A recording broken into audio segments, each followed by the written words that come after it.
Welcome back. In this tutorial, we're going to learn how to select edges when you're creating fillets. Let's begin by activating the fillet command.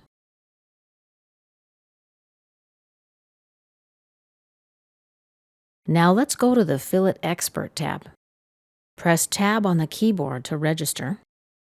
Let's select an edge in the graphic area.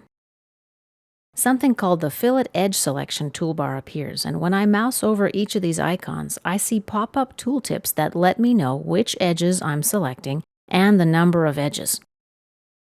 Let's mouse over to the next icon. The description is Connect to Start Internal Loops, and I see that I'll be selecting 543 edges if I use this option. Let's mouse over to the next icon.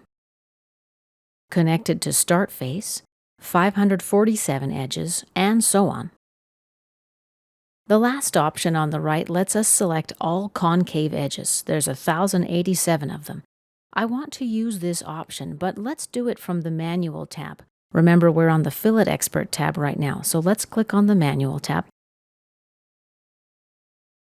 The same edge selection toolbar is available on the Manual tab for both constant radius and variable radius fillets.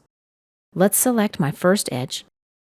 Now let's opt to select all concave edges, 1,087 of them.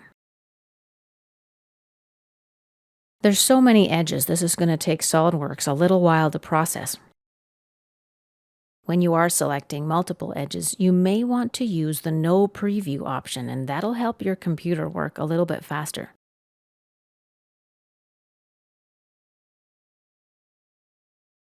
Let's make my radius 2 millimeters. Hit Tab to register, and then let's click OK. And here are my fillets. Looks pretty good. This concludes our tutorial about the Edge Selection toolbar.